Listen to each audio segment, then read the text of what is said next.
Hello everyone, CJ here, bringing you another episode of Open the World Map. This time we are talking to Dungeons & Dragons Lore YouTuber AJ Pickett. We had a brief conversation on what the D&D scene in New Zealand is like. Do people in New Zealand, or Kiwi as they call themselves, play Dungeons & Dragons? Yeah, we sure do. I've been playing Dungeons & Dragons since I was since 1988, so a pretty long time. And we tend to play in social groups that stay together for quite a while. We don't have a lot of like organized play sort of events and things that are set up by Wizards of the Coast per se, so we just basically do it ourselves. I had a conversation with some of the older Australian players. They say the organized play is also pretty new in Australia. So is there anything like that in New Zealand though, or maybe it's just... There's starting to be. I think Dungeons & Dragons now is getting pretty big around the world, and so it's starting to become... There's more of a demand with this, particularly the younger players who are coming into it, who expect to see that sort of organised play available to them, and fair enough. And there are game shops. There's usually at least one or two game shops in every major city in New Zealand.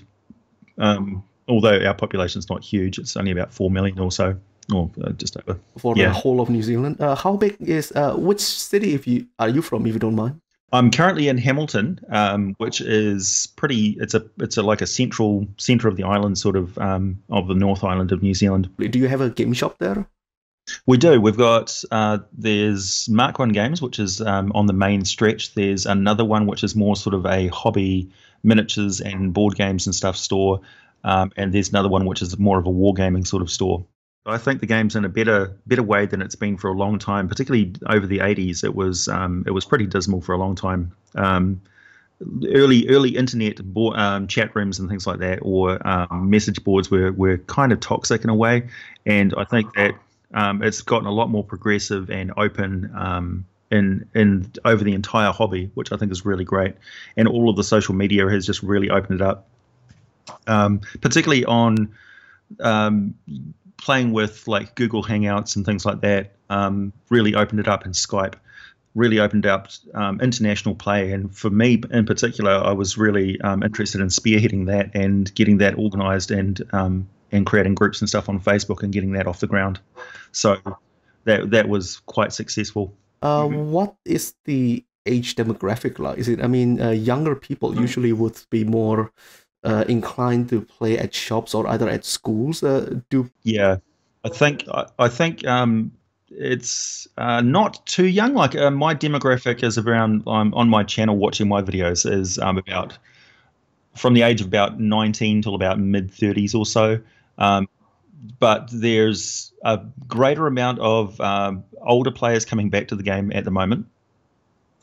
So I'm seeing more and more people asking me pretty pointed questions about older editions of the game and how it compares to the modern stuff and things.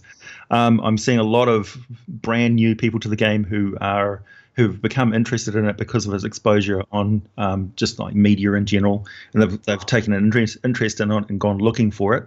So it's great that your channel and my channel are sort of doorways to people who just want information without, having to go into a shop or anything, get the pressure of that. So that's really good. And then from there, they can take a little tip, put a toe in the water of the pool of playing an actual game, and they just play it online over like a Discord channel or something like that. So there's not a lot of pressure there And then, of course, they get hooked and they want their own game, and so they meet up with some friends that they meet on a message board or something like that, and then they start having weekly games or whatever they want to do. Over there in New Zealand, people sometimes would be thinking of The Hobbit and all that sort of media that happened there, but in terms of other sort of media, what's some really popular genre in New Zealand that you would like to see incorporated into D&D? Oh boy, well, we really do have quite a big fantasy fan base in New Zealand, because we are the home of the Lord of the Rings and stuff. I live a short drive from Hobbiton from where I am now, so yeah, it's not too far away. So there's always been a very strong creative element in New Zealand, because we're so remote from anywhere else that we really need to make our own fun. So we read books and things like that, and we've got LARPers, we've got people who make their own theatre productions and that sort of stuff. And the film industry really took off here. So we had Hercules and Xena Warrior Princess were filmed here as well. So Yeah, so it's been going for quite a long time. A little known fact about me is I was actually on an episode of Xena, but yeah, I was just like a monk in the background. So, but that was great. It was 3 days work, so that was fun. With Moana, the movie coming out recently, I'm just kind of thinking if there is more like a uh, growing interest in some sort of like Pacific Island mythology and stuff like that. The Yeah. Maoris and Oh yeah, absolutely. So we're very much a hub of Pacifica culture across the entire Pacific Ocean. So we have people from Vanuatu and Kiribati and just all sorts of different people. Um, and Australia's got an entirely different sort of melting pot over there as well. So you have a lot more Greek culture and things like that over in Australia, which is fascinating. Whenever I go and visit there, it's quite a different feel. But again, it's a very diverse culture with a lot of different cultural, mythological story elements. Like the monsters and things from the Philippines are fascinating. They have all sorts of weird and wonderful creatures. All of the kaiju and all the different mythology of Japan and stuff is absolutely amazing. Well, obviously, I've got a big interest in monsters and things, and in New Zealand, we've got our own different sort of cultural stuff as well.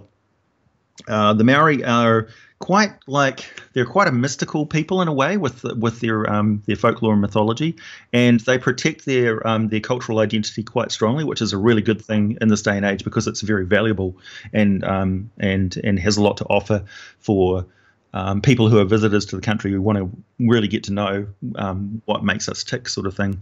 So it's quite interesting that because it's a side by side culture as well, where we sort of respect our each other's cultural boundaries and things, which is great. I think there's a lot of sort of give and take with, yeah, it's a healthy sort of environment. So yeah, with them they've got there's a lot of shared mythology with the Pacific Island peoples, and they've got Maui, he's almost like like a combination of Thor and Loki from Norse mythology, and that it's told in a way that he's strong and powerful and achieves these amazing mythological feats and achievements, but is also quite tricky. And a cunning warrior, so I respect that. There's been one monster which appeared on a Magic the Gathering card, and that's the Taniwha, which is the traditional river spirit of the Maori culture, which is really funny, seeing it show up on a Magic card. So the Taniwha is like the spirit of the river, and it's like a dragon, right? So it's more like the Chinese mythology, with the dragons are part of the water source and part of they're in charge of the land and protecting that particular area and things. So same sort of thing with the Taniwha, and you have these like the stories. I won't go into great details because I don't know them, and Have you got a video on that, or are you making a video on that soon? No, I pretty much sticked with, like, if they made a monster ecology on Taniwha, that would be interesting, I suppose. It would be certainly it would be more akin to a sort of a river dragon, I think. Let's talk about your channel a bit more. Do you think you're gonna expand on Eberron stuff since? Oh, absolutely, yeah. So this, I'm really excited with Eberron showing up. I sort of, when I'm making the videos about stuff, I'm learning about it myself. So I'm approaching it with a fresh set of eyes quite often. And with Eberron just being adapted now to 5th edition, they've got a slightly different take on the cosmology of what it was back in 3.5. So it's really exciting for me to learn about it. And also, coinciding with that, I'm starting a new campaign with my home group, and we're going to be playing in Eberron as well. So for this next coming month, I'm really looking forward to digging into Eberron, bringing a lot of like the history of the world setting, and a lot of different informational videos on the races and the classes and the locations throughout the planet.